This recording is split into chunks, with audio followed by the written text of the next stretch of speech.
Hi everybody, and welcome to the Saturday Night Showcase. If you've been to the festival, you know if you've been through days of stories already, you're probably automatically turning off your cell phone now. Your face is glazed over with a frozen look that's somehow holding three opposing emotions. And even though you're at home right now, you've forgotten where you parked. Well, if you're like me, and I know I am, I miss the packed tents. I miss even be surrounded by the wheezers and the snorters and the honkers and the hackers. So if it helps, get out a hard plastic chair and sit in that and fan yourself, or do what I did. Put a sprinkler in the hallway and run through it with a newspaper over your head till you get in front of the computer. It really helps. Just do anything. I mean, if you have to unwrap a hard piece of candy during one of the stories, just do it. Just get aboard, because we're in for a great evening of stories. In this time of uncertainty, to recognize each other, to share and take delight in ourselves and each other. I know I've changed since the COVID. I used to walk 6 blocks to this coffee shop. Oh man, I loved it. I would work there, I'd have meetings. Oh yeah, and sometimes I'd have coffee. But on the way, I'd pass these little free libraries. You know, those little libraries where you can take out a book and read that, or when you're done with it, put it back in. And I noticed that one of the houses by us, they politically kind of leaned to the left. And then down the block, they leaned politically to the right. So I got in the habit of taking a book out of the first house and bringing it down to the second. And on the way home from the coffee shop, I'd take a book out of the second and bring it back to the first. That isn't until I noticed I was carrying a book on Richard Nixon back and forth. You know, you can learn a lot from people by their little libraries. What housing projects they're going through, healthcare, the problems with their kids. I know one guy pulled up in front of his house and I yelled out, "Don't worry, you two can work through it." Or one time I yelled to him, "Try a little vinegar on a Q-tip." They moved away shortly after that, and now I'm getting used to a whole new family. And then the COVID struck, and now instead of books in the libraries, they're putting food items. Yeah, but that's okay, because now I'll take a bag of brown rice from the first little house, bring it down to the second, and on the way home from the coffee shop, I'll take back a can of Spam. All right, let's get to our stories. First up, we have Dovie Thomason. Now, Dovie is part Lakota, part Kiowa Apache, part Scott, and part science fiction. I mean, her stories bring us worlds and worlds beyond. Before the pandemic, she was in Minnesota and she did her Wild West show. Oh man, it blew me away. It was a life changer. She now lives in Pennsylvania, but her heart will forever be in the open sky of the West. Please welcome Dovie Thomason. I have a simple story for you. A story that has its own story, for all stories have their context, their setting. Well, let me tell you, this is from a time before, a time when storytelling took place in great tents. And there was a magic in those tents, and had been so for year after year, generation after generation. Magical things, special things, memorable things always happened in those tents and in the walks from tent to tent. It was years and years ago, and I was at a festival. It was a fledgling festival, its first year, but they had a tent and they'd set it up inside inside a shopping area. It was on the one side a great brand discount shopping mall, where you get the really good stuff really cheap. And on the other side of the parking lot, there was a hotel, the Host Hotel, where the storytellers were staying. It was very convenient for shopping and for sleeping and for telling stories. And so we gathered in this great tent in this parking lot in Gettysburg. We were not far at all from the national park, Gettysburg. And we waited. Cars started to arrive. And as they pulled in, they would approach the great yellow tent in that parking lot and swerve, pulling into the parking lot of the discount brand outlet.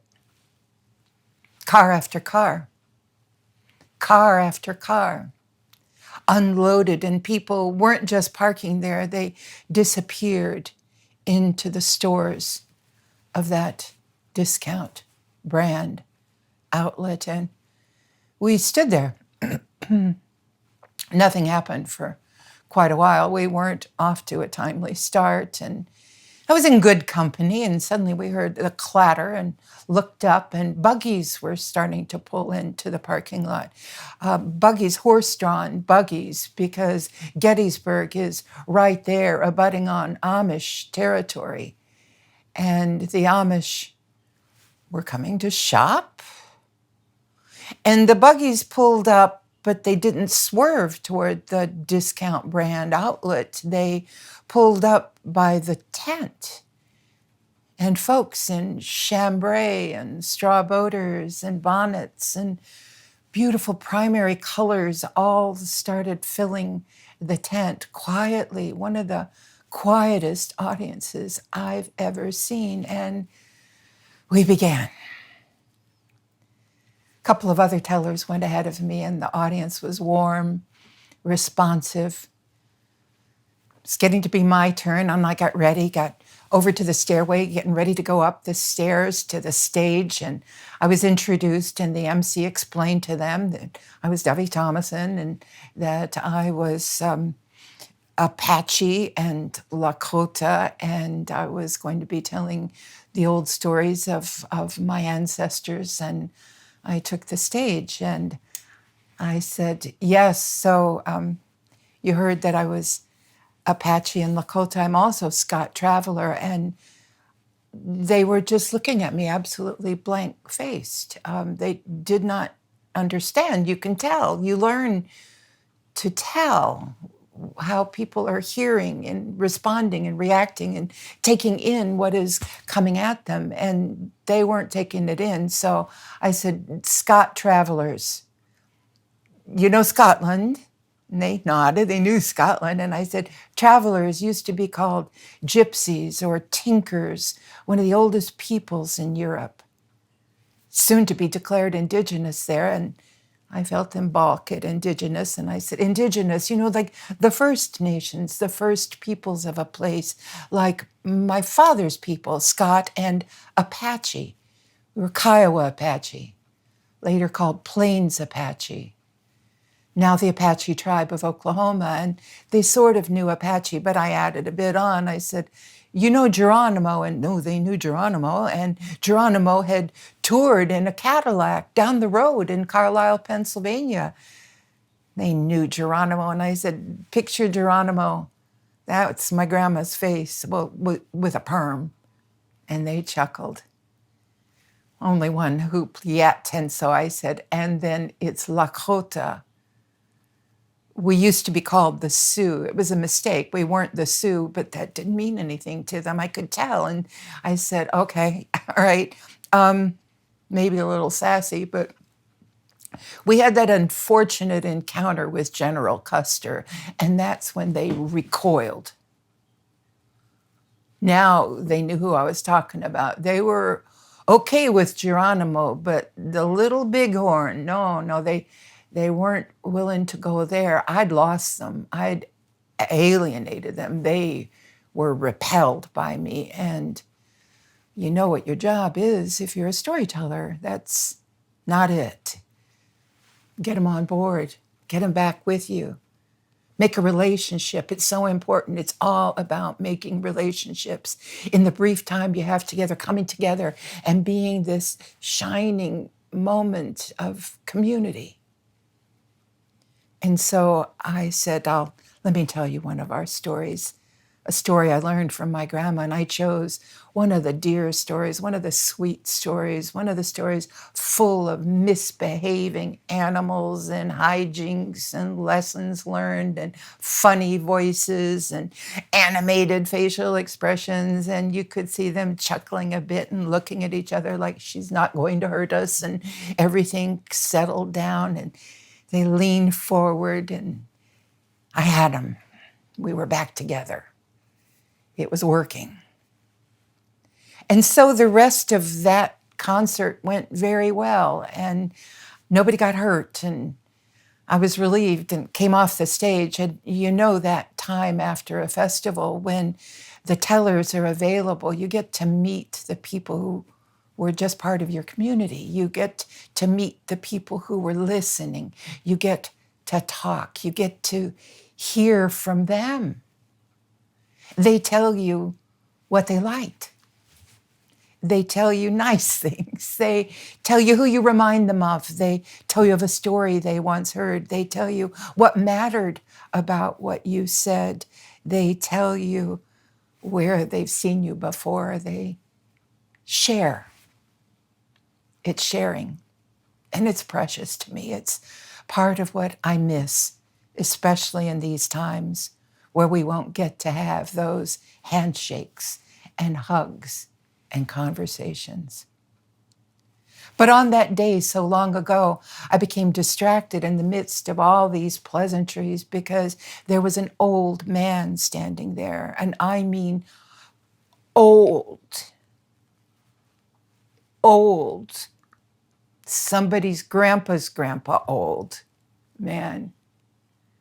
And there were still people queuing up, waiting to talk to me. And he wasn't in the queue. He wasn't moving at all. He just stood in the aisle and he was just waiting. He was just patient. And he was of that age that I like to think the body starts to look like a question mark. You know what I mean?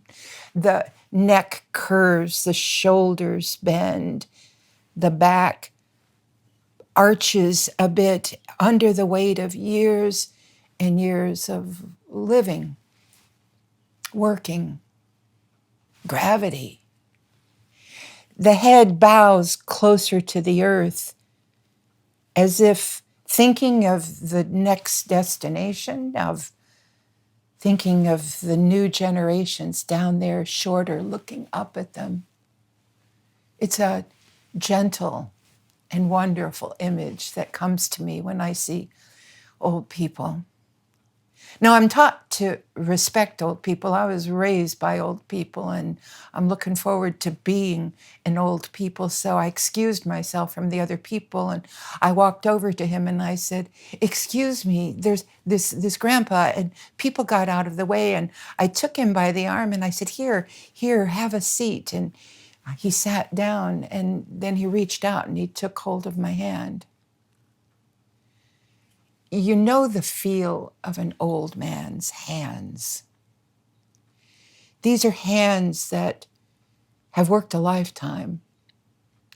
These are hands that once were calloused and rough from the work that was done, but now his hands were smooth, soft, cool, and dry. And he took my hand in both of his hands.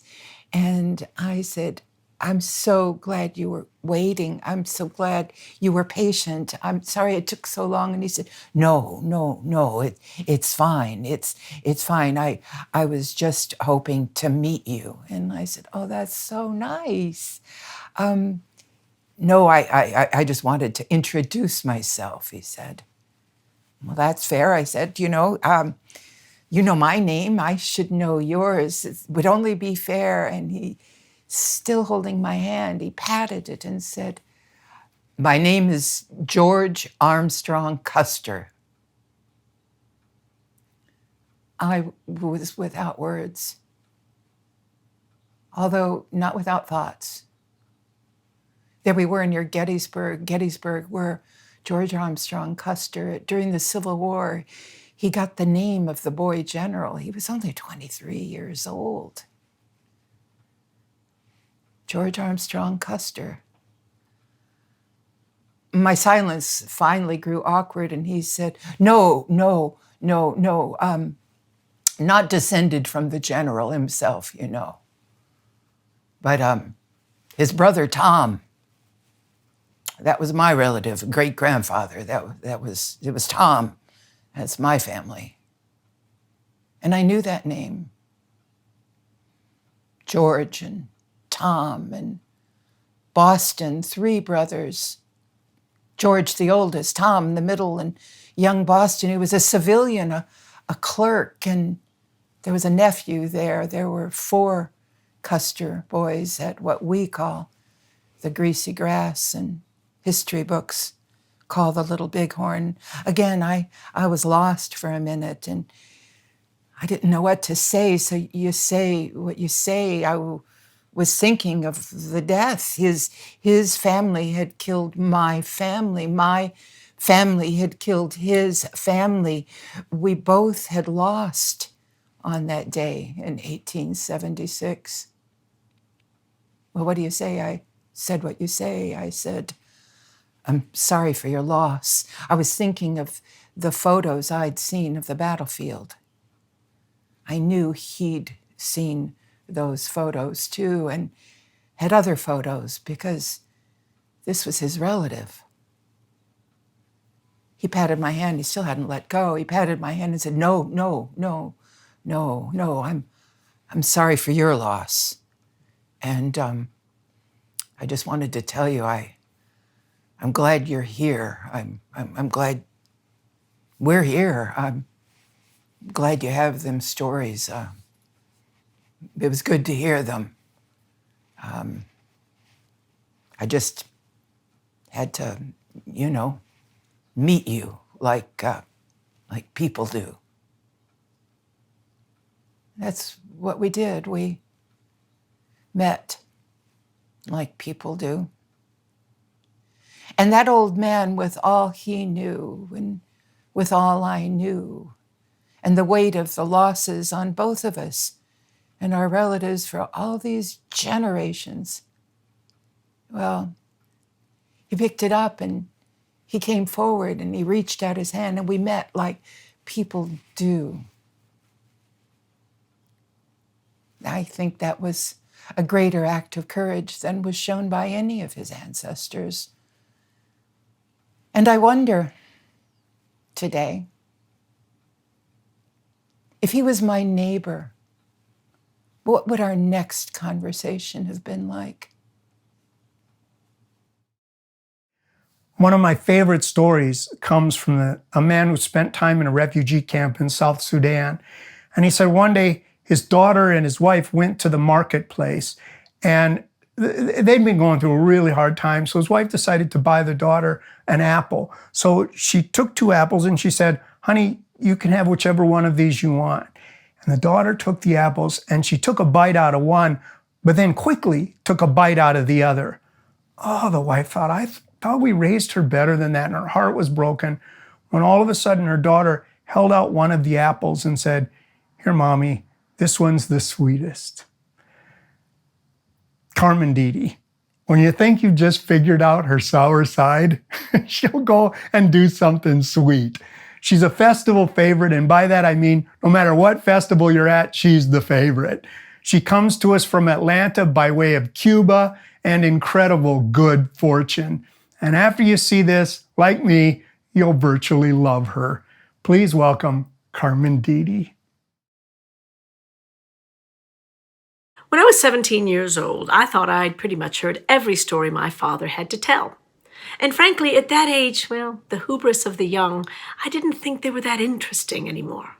Oh yes, I'd loved them when I was a child, and even as a young girl. But now, as I entered young adulthood, first of all, every time he started one, I knew where it was going, like an old 45 record. I even knew where the needle was going to skip. But then one Friday evening, he surprised me. I'd been sent outside by my mother with an enormous tray. The tray held many little mismatched demi-tasse cups filled in turn with aromatic, pungent Cuban coffee. Outside in the backyard were gathered my father's friends. Every Friday, they would bring out a couple of tables, old folding tables, folding chairs, and they would play dominoes and tell stories and smoke cigars and drink coffee late into the night. I loved sort of flitting around the men because I always heard a story that I hadn't heard before, unlike my father's, like I said, all of which I knew. Well, as I walked out that night, I passed the tray around, and I loved these men. There was a courtliness to them. Mi niña, ¿cómo estás? How are you doing tonight, my girl? You look lovely. Or, oh, thank you for bringing cafecito to an old man. When the last cup was passed around, I said my goodbyes. I knew I'd lingered long enough. My mother needed me inside, as always, to clean up with the dishes. I'd stuck the tray under my arm. I was walking up the steps when one of the men said to my father, Carlito, tell Paco the story about, your first day at the factory. I don't think he has ever heard it. Well, several men began to say, oh, yes, Carlos, tell that one. And I thought, I don't know this story. So I just began to open that screen door, and then I quietly closed as my mother wouldn't hear, turned and lowered myself to the stoop, put the tray across my lap, and leaned forward. The first part of the story I knew. My father was reminding the men of how we had arrived in winter of '64, 4 years after the Revolution. How he had been here just a week or two, and our wonderful sponsors, the Leslies, had given us a place to live in a little attic apartment above their own craftsman house in the little town of Decatur, Georgia. And how my father had taken the first job that had come along. Mr. Leslie had a friend who knew a man who knew a fellow. But the problem was the job was at a steel mill. And in Havana, my father had been an accountant. He knew nothing, absolutely nothing about steelwork. But he wanted to work. He wanted the job. And Mr. Leslie told him that they were going to train him. The only problem was, of course, that my father's English was at best cursory. The day came when he was to begin, was on a Monday morning. My father already had his uniform. Mr. Leslie had brought it home, and my mother had tailored it a bit. She was good with the needle. She had even sewn on his name tag, red threads, read Carlos. He had slicked back his hair, and when he hugged each of us, he left a faint scent of Old Spice. And then my father walked away as my mother, my sister, and I waved, and he crunched the gravel to the end of the drive. In one hand, he held a steel lunchbox. In the other hand, he had an enormous thermos of Cuban coffee. Pretty soon, my mother's cousins came to pick him up, and then they dropped him off at the old steel mill and went on to their own jobs. Well, my father had arrived early, and there wasn't anyone there. And you can imagine, he was feeling pretty anxious. Would he understand what was taught? What about if he misunderstood something? He was to learn welding. He knew that much. And men began to arrive while he stood there, and he realized he had just gotten there too early. But nonetheless, to calm his nerves, he began to drink that coffee. I know it's antithetical to anyone who doesn't know, who didn't grow up with Cuban coffee, but my father had inured himself to the jittery effects of café cubano. Much as Victorian women had taken small amounts of arsenic to make their complexion beautiful. He could drink an entire, thermos. It wouldn't affect him. And that's what he did. He drank the entire thermos. By the time they opened the gates, he had nothing left in the thermos. He'd eaten half of his lunch, and then he went inside. He was taken to an office, and there, between what little understanding of English he had and a clever fellow who used a pad of paper and a pen to sketch out a few things, he understood that welding was indeed what he was going to be taught, and that the man who would be his instructor was named Darnell. Now, Darnell had appeared while my father was talking with the supervisor. He was a tall, handsome man, broad-shouldered, a black man. My father shook his hand. Darnell nodded, eyed him for a moment or two, and then gestured for my father to follow him.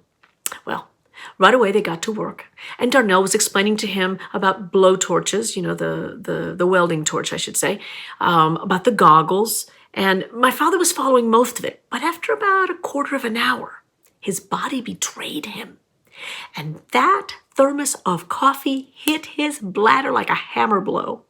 And anyone who's ever felt this way, and I think every one of us has, knows that you must find immediate relief when this occurs. The problem was he didn't know the English word for bathroom. So he stopped Darnell in the middle of one of his the soliloquy that he was giving him. My father was only half understanding. He said, "Permiso, permiso, please, Mr. Darnell, tengo que ir al baño." Darnell looked at him and said, "I beg your pardon?" "Ay, Dios mío, baño, baño." And then he had an idea. He took the top off his thermos, unscrewed it, turned it upside down, and showed Darnell. He was, Darnell understood. And then he turned on his heel, took a few steps, grabbed his own thermos, took off that lid, unscrewed it, and then grabbing a styrofoam cup, poured my father a cup of coffee and handed it to him. Papi said, the very notion of one drop of that coffee entering his system made him recoil. In fact, he said he could not have had a more probably horror-stricken look on his face if Darnell had handed him a live snake.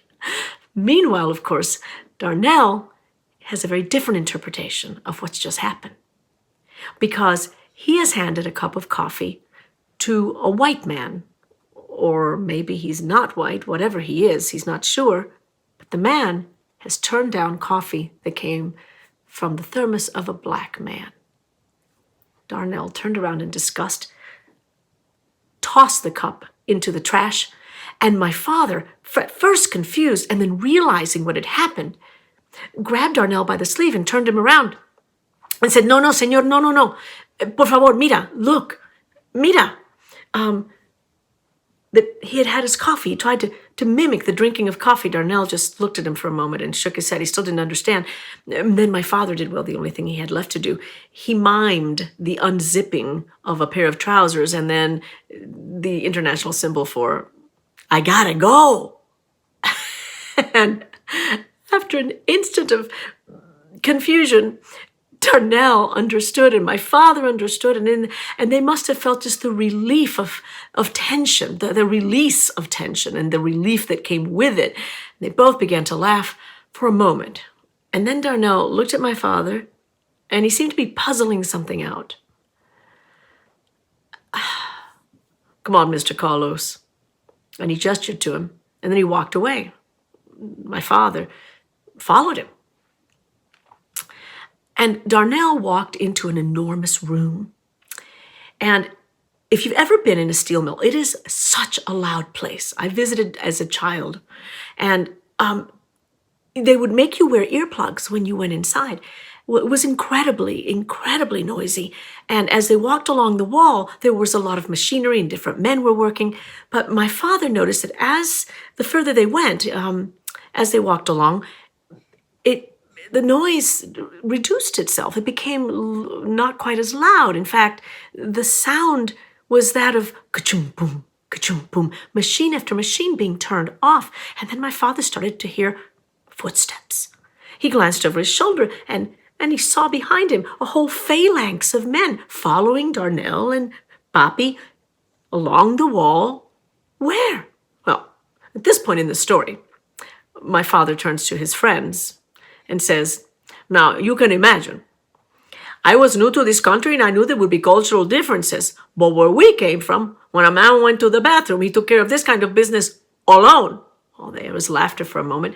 And then my father picked up the thread and said, and then Darnell paused because they'd reached a small corridor. He jutted his finger towards it. When my father looked, he looked at Darnell, looked again. He saw two bathrooms. One, of course, said white. You may say this with me. Some of you remember. And one said colored. And now the men, supervisors, blue-collar workers, white men, black men, had gathered like in a crescent around that corridor. And my father looked towards them and he said some of them seemed stern, some amused, a few were laughing.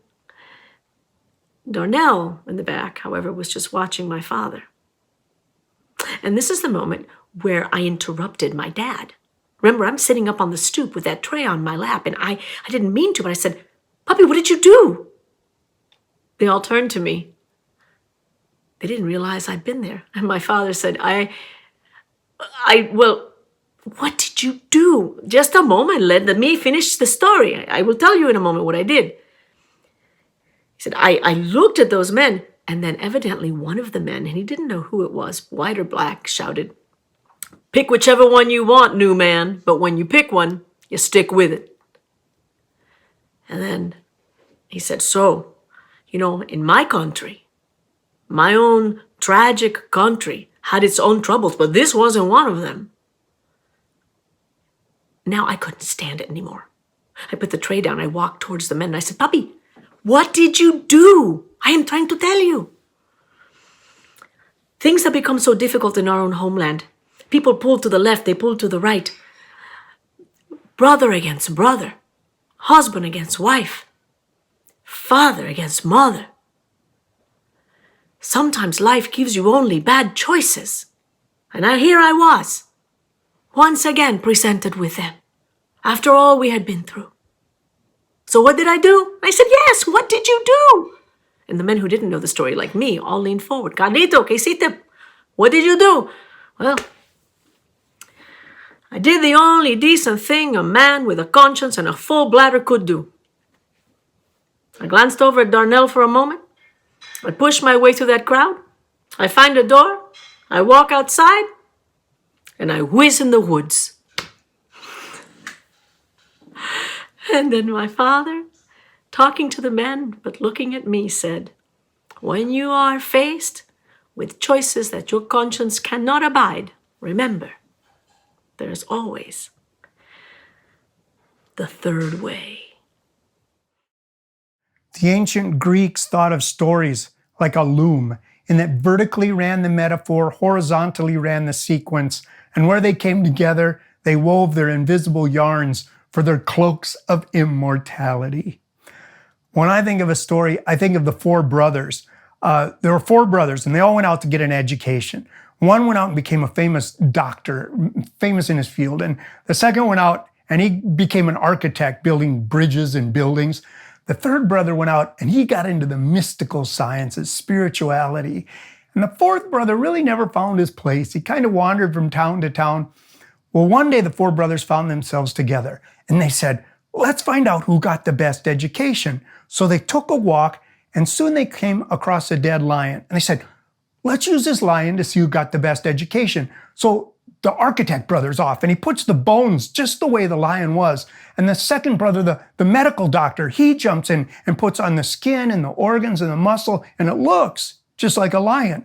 And then the third brother comes in and he is ready to breathe the breath of life into the lion when the fourth brother climbs up into a tree. Now, the lion comes to life and eats the three brothers, and then the fourth brother climbs out of the tree and goes, "Oh, now we'll never know who got the best education." I think that's how a story works. It uses a little bit of everything. A friend of mine who's a psychiatrist says he can tell a healthy mind because it's curious and needs to master that which makes it curious. And this brings me to the next teller, Bill Harley. When Bill gets an idea, it's like being somebody who's just bought a puppy with really big feet. You say, "That's going to get really big." And he says, I know, I can handle it. And he does. And we're a whole lot better for it. So please welcome two-time Grammy winner from Massachusetts, but wicked close to Rhode Island, Bill Harley. Several years ago, I drove across the country, all the way across, from Los Angeles to Boston, and then back home here in Seekonk. I was doing research for a book that I've written about a young girl who, guess what, drives across the country. So I flew to Los Angeles, I rented a car, and I drove all the way across. And I had a great time. But I'm telling you, if you've done it, it's a big country. And by the time I got to Indiana, I was kind of tired of the trip and ready to be home. But I slowed down because I wanted to go to Fountain City, Indiana. The girl in the book did not go to Fountain City, Indiana, but I did. Fountain City, Indiana is like the Holy Roman Empire. They say it was not holy, it was not Roman, it was not an empire. Fountain City is not a city, and it doesn't have a fountain. It's just this little town north of Richmond, Indiana. But I wanted to go there because it's where my dad grew up. My dad grew up rough. He lost his twin sister of diphtheria at 3. He lost his dad when he was 9 or 10 years old. His dad died suddenly. He lost his older brother at the beginning of World War II. And when his dad died quite suddenly, they moved off the farm into Fountain City, into what this little house my dad called a workman's cottage. And when my grandmother began to fall apart, my dad was shunted off from one side of the family to another. He became literally the poor cousin. And all that shuffling and that neglect definitely had an effect on him. He was a sensitive man who did his best to hide it. So I wanted to go to see his house. I knew which house it was. He had told me where it was. And I drove there, and it's just this little rundown cottage right in the middle of town. And I knocked on the door, but there was nobody there. But it just so happened that next to his house, the house that he had grown up in for a couple of years, was another house. It was the Levi Coffin house. Levi Coffin was a Quaker who had come from the South, left the South because of his anti-slavery views. And there in that house, he became known as the president of the Underground Railroad. And that house was known as the Grand Central Station. Over his life, they say that he enabled over 3,000 enslaved people to their freedom, and not one of them was caught. And after he was in Fountain City for 20 years, people convinced him to move to Cincinnati because it was kind of a nexus for the Underground Railroad, and he had a house there. And as a matter of fact, they say that the Hallidays, the couple in Uncle Tom's Cabin that helped Eliza, the Quaker couple, after she got across the Ohio River, were modeled after him and his wife, Catherine. So I was interested in looking at the house. I was interested in him, actually, because I'm a Quaker too. I wasn't raised a Quaker, I was raised a Methodist. And by the time I got to high school, mainline religion, mainstream Protestant religion wasn't doing anything. And I was also really troubled. I had these questions of conscience about what I was going to do with the military draft. I felt uncomfortable with what was going on, and I was trying to find my way through it. And then I came upon the Quakers. And as soon as I started to go to the meeting, something in it struck a chord for me. It was their method of worship, their history, and also the gentle fearlessness that many of them showed. My parents were not so easy with me being Quakers. Neither of them were really fans of the Vietnam War, but there was something about being Quakers that seemed like a bridge too far. So anyway, when I started going to Quaker meeting and my parents were questioning, I told my grandmother, my dad's mom, and she said, oh, and she was maybe 89, 90, 91 at the time. She said, you know, I think there were some Quakers in our family. I think they came from North Carolina in the 1820s, but I'm not sure. So I went back and told my dad that.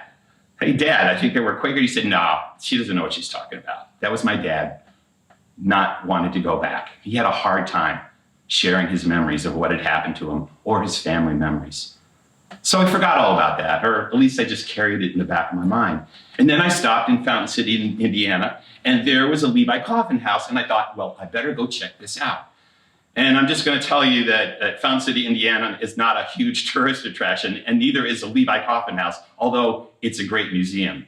There was nobody in the museum that day, and there were 2 tour guides who were very eager to give me a tour. So I got a double dose. I was in that house for an hour and a half, and it was really quite amazing.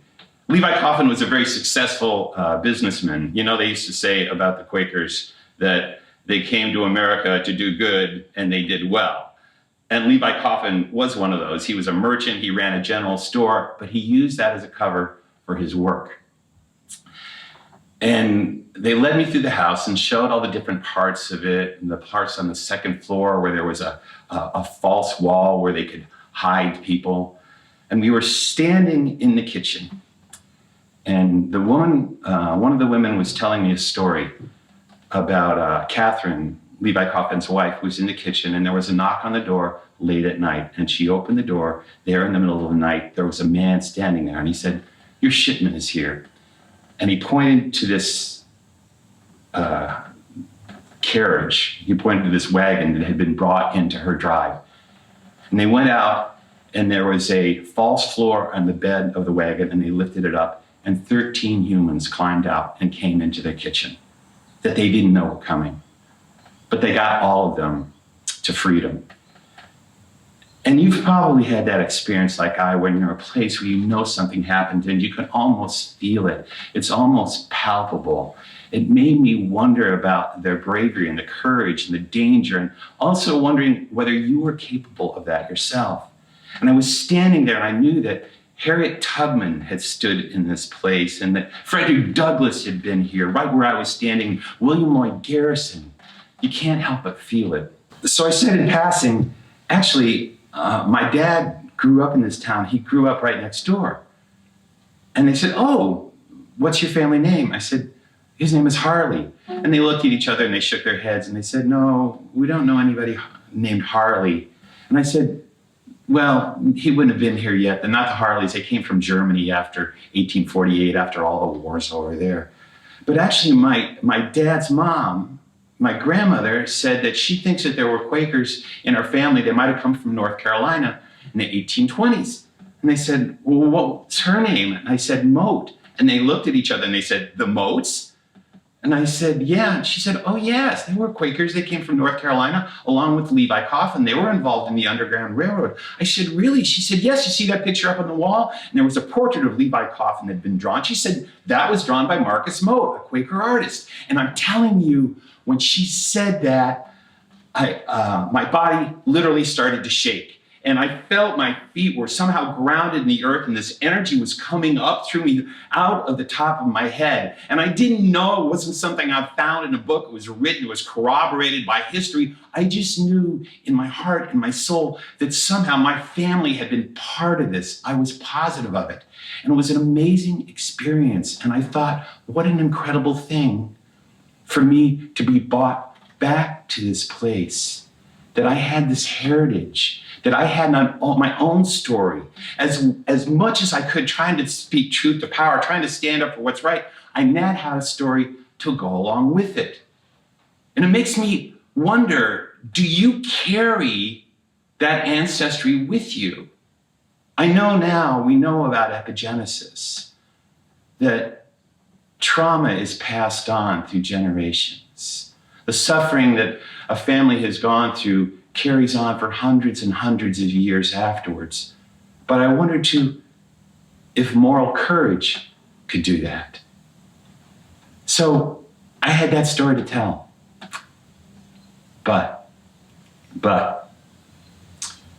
60 or 70 years later, the late teens and early 20s of the 20th century, Eastern Indiana was a hotbed for the resurgence of the Klan. And there was a certain point in the 20s when over half of the politicians in Indiana were members of the Klan. It had somehow become respectable. And the Moats were now lawyers and judges and bankers. And my father would shake his head and say, oh no, but I know they had a hand in it. There's no paper trail of it. But the Moats were responsible for that too. Oh. Well, that's confusing, isn't it? You know, this legacy of courage and perseverance and helping others, and this legacy of bigotry and hatred. We talk a lot about heritage as if it's always valuable, as if it's something to be treasured, that we have to preserve our heritage. But you know, our heritage cuts both ways. Every family has different heritages. They have a heritage of care and compassion and kindness and perseverance, and they also have one of abuse and violence and greed.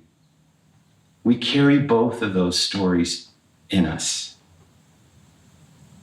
And we have to acknowledge both of those stories. If we don't admit they're there, there's a price to be paid. I mean, even our founding fathers, the ones we revere, they were the ones that said, Black men and women can't vote, and a black man is 3/5 of a man. And they kicked the can of slavery down the road. and here we are today. So then the question is, what heritage do you want to honor? And which one do you want to acknowledge and leave behind? We get to choose the story that we tell. We can acknowledge that, but we can leave it behind too. Or as someone said, if your right eye offends you, cast it out. Pluck it out and cast it away. Leave it behind. There are some things in us that are better left behind, especially if we're going to live together.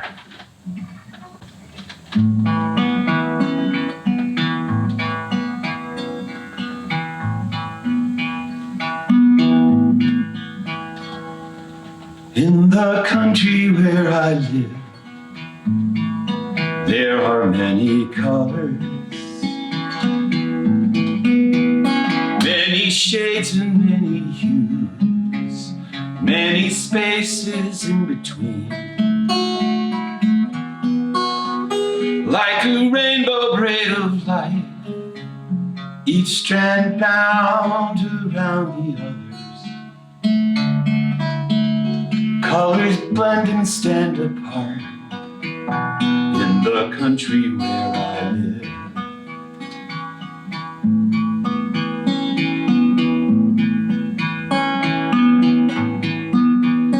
In the country where I live, there are many voices, many stories, many words, many ways to name the world. Voices rise and then they fall, they divide and come together.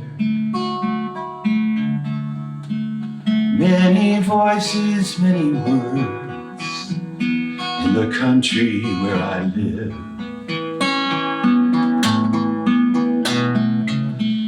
Here in my heart, here in my dreams, until my country comes to be.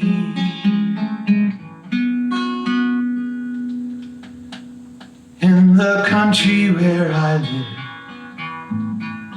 there are many gardens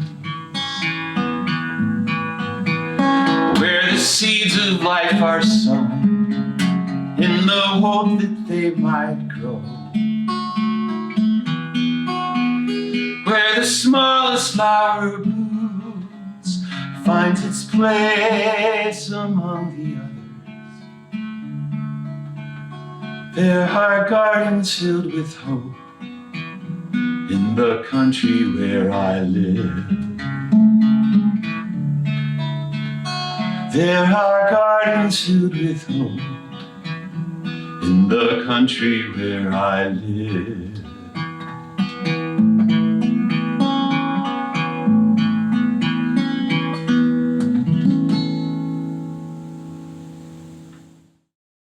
I was watching PBS the other day, and they had a special where this scientist, Professor Leakey, was discovering humans as we went from the Ice Age, from becoming herbivores to carnivores.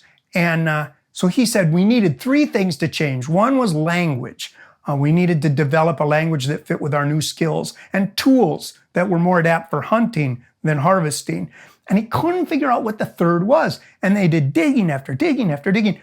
Finally, hundreds of miles from the original site, they did a digging and he found his answer. He found the body of a girl who had brittle bone disease. So she needed to be carried from site to site to site. And that's when Professor Leakey found his third and what he thought was the most important new element to our survival. And that was compassion. I love the word belong because it's two words, being and longing. Being somewhere and longing to be somewhere else. We need that. We need a nest and we need vastness. We need risk and we need safety all at the same time. Whenever I run into Diane Ferlatte, she's like telling a story. And I'll turn to her and I'll say, Diane, who is that? Do you know that person? That's amazing. And she'll say, yeah, that's me. I mean, some people need imagination. Some people just need memory. Diane's got both. She credits her great storytelling with her upbringing in Louisiana. And there's a form of cooking in Louisiana. They call it the lagniappe. And the lagniappe is the little something, something you put in that gives it that taste that makes you want to come back. Well, Diane, there's lots of lagniappe. Please welcome Diane Ferlatte.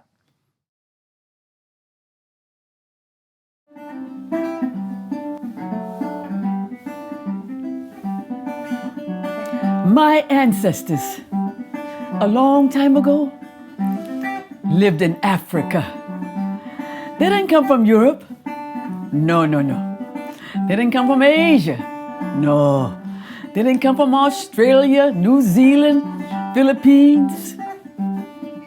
My ancestors, a long time ago, lived in Africa. But my mother-in-law, her ancestors came from England. And when she found out I was going to marry her son, she got sick and couldn't come to the wedding.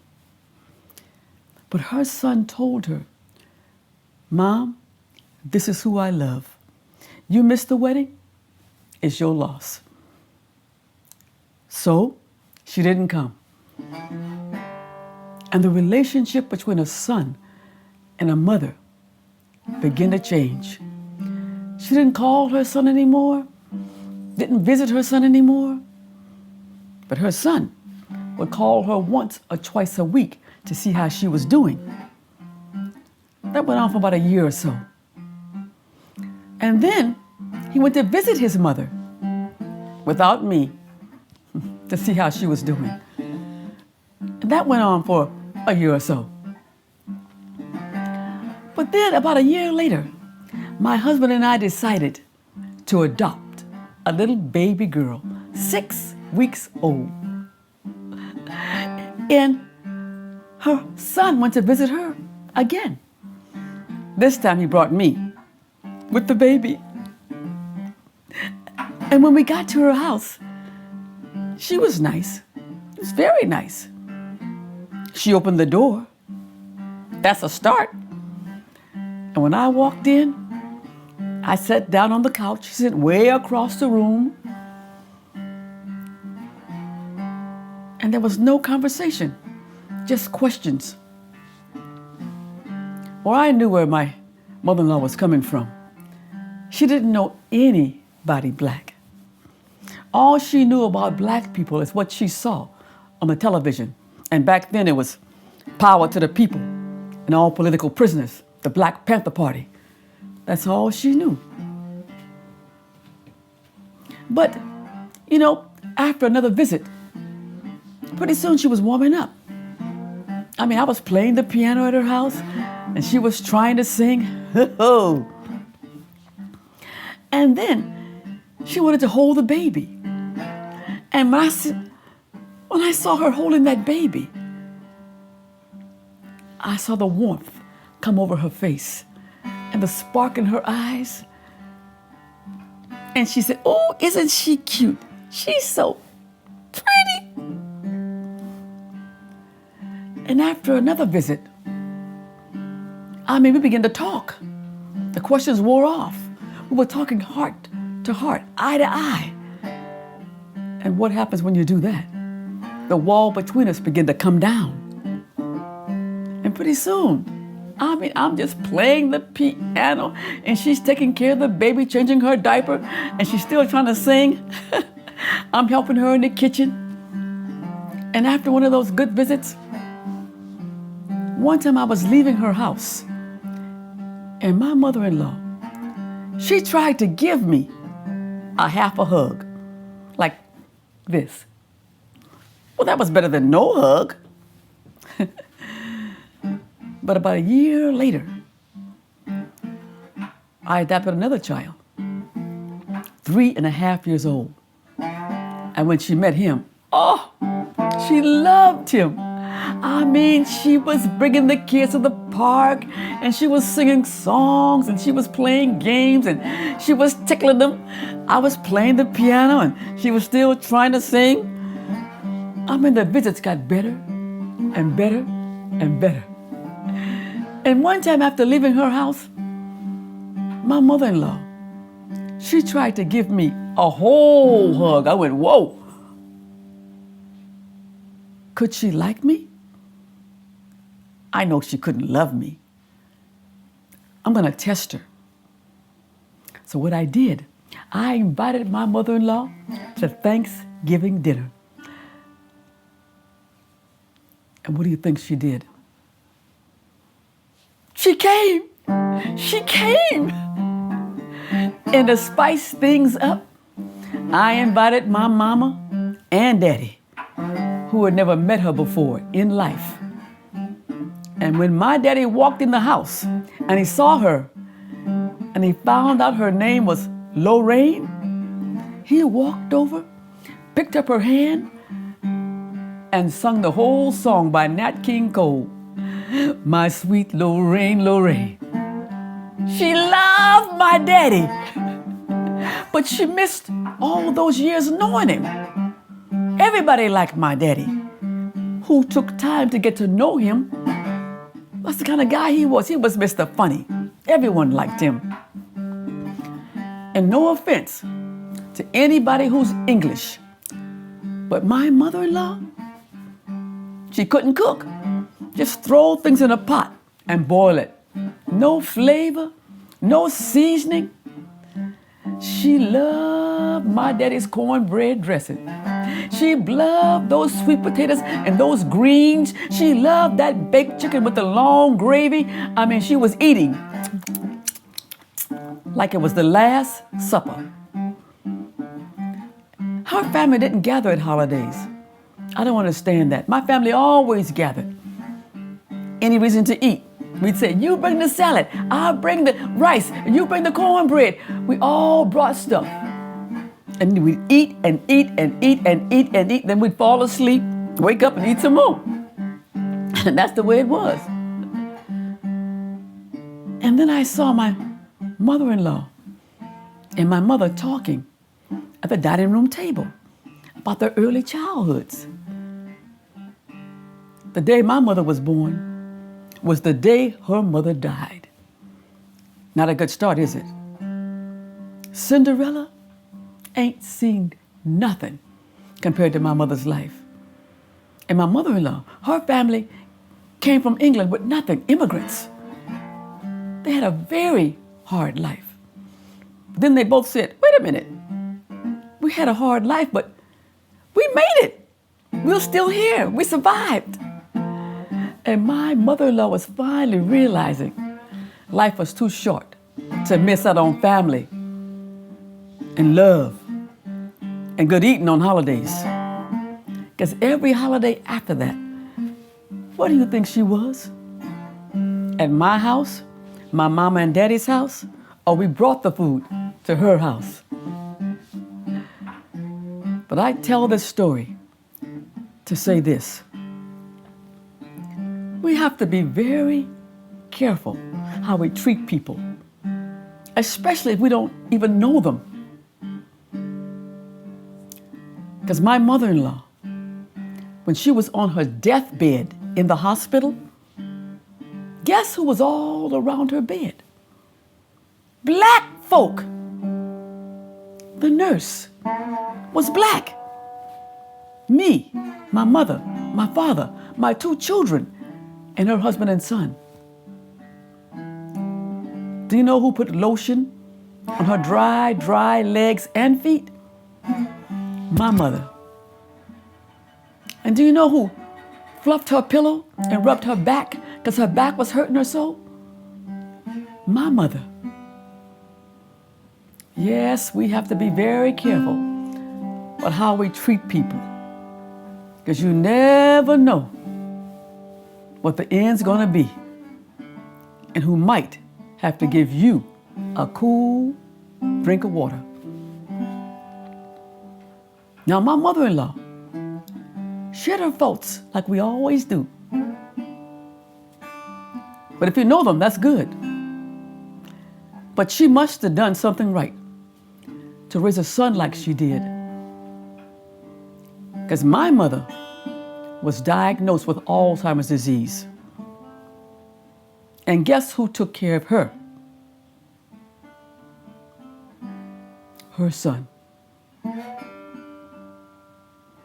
A closed mind is a wonderful thing to lose. Amazing grace, how sweet the sound that saved a wretch like me. I once was lost, but now I'm found.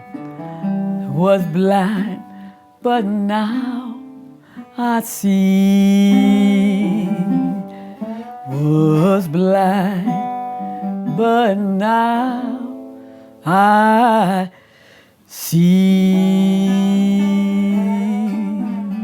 You never know what the end is going to be.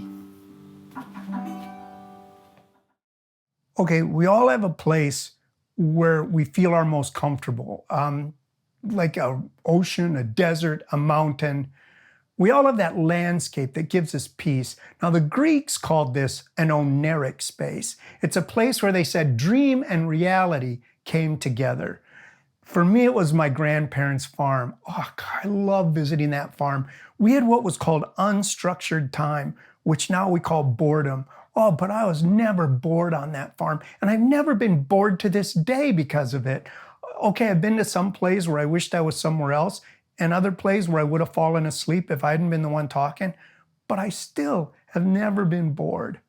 I got a friend who lives in Worthington, Minnesota. He's a farmer, and he said he knew what I meant. When he was a kid, whereas most kids fell asleep with a teddy bear or a blanket, he couldn't fall asleep unless he was clutching an ear of corn.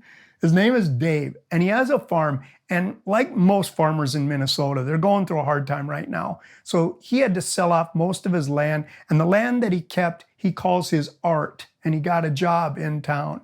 One day, he plowed up all his land and planted sunflower seeds. Sunflowers, all his neighbors were saying, Dave, why'd you plant sunflowers? There's no money in that. And he said, because I can't paint like Van Gogh. He said his favorite thing to do is to stand in his field of sunflowers and follow their heads as they watch the sun cross the sky. And I said, well, Dave, what do they do when there's no sun? What do they do when it's cloudy? And he goes, oh, that's even better. That's when they turn and face each other. Next we have John McCutcheon. Now, John comes our way through next door, Wisconsin, but he went to college in Minnesota, and then he proved the adage that what happens in Minnesota leaves Minnesota. He traveled south and met some singers and bards from Appalachia, and now he plays more instruments than we have words for snow. In ancient Greece, the word for stranger was the same as guest, and that's how John sees everyone he meets. Please welcome the incredible John McCutcheon.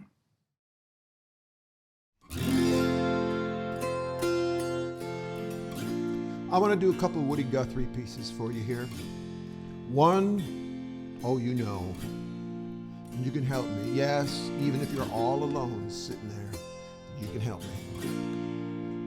The other one, though, I'd never heard before, and I ran across it while I was working in the Woody Guthrie archives back about 2005. It's neither fish nor fowl. It's not a song, nor is it a poem. All I know, it's important, especially now. This is our country here, as far as you can see. No matter what spot of it you stand on, no matter which way you walk. And you will run into whole gangs of settlers and travelers out there arguing about her, how she come to be, what you're supposed to do with her.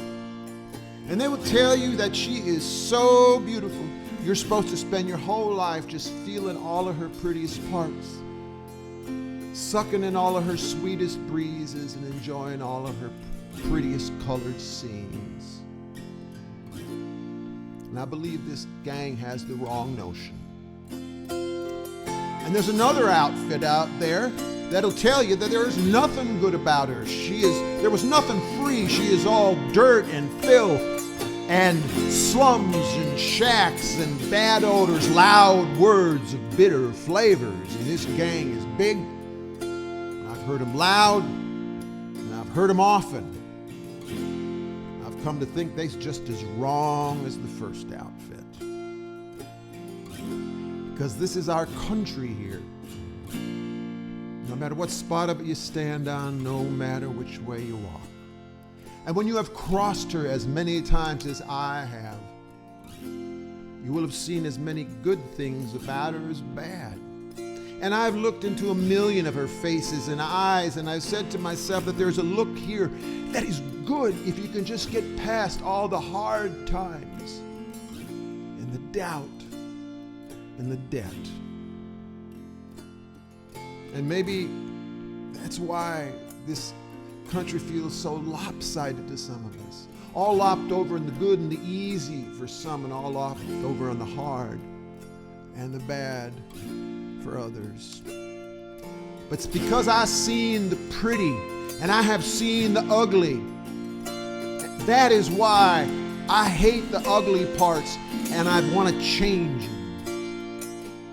And because I know the love of the clean parts, that I hate the dirty parts. Because this is our country here. As far as you can see, no matter which spot of it you stand on. This is our country here. As I was walking that ribbon of highway, I saw above me that endless skyway. I saw below me that golden valley. This land was made for you and me. This land is your land. This land is my land. From California to the New York Island. From the redwood forest to the Gulf Stream waters. This land was made for you and me. Oh, the sun came shining as I was strolling, and the wheat fields waving, and the dust clouds rolling. As the fog was lifting, a voice was chanting, this land was made for you and me. This land is your land. This land is my land. From California to the New York Island. From the redwood forest to the Gulf Stream waters. This land was made for you and me. We've come a long way here. We've got a long way to go yet. We've got things to learn here. We've got seas to sow yet. So many brothers and sisters. Seems we still don't know yet that this land was made for you and me. This land is your land. This land is my land. From California to the New York Island. From the redwood forest to the Gulf Stream waters. This land was made for you and me.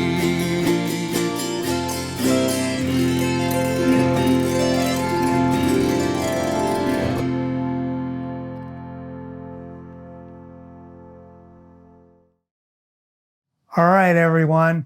I hope you found a much needed laugh or a cry. Maybe there were those of you out there that accidentally learned something, or someone struggling isn't feeling so alone.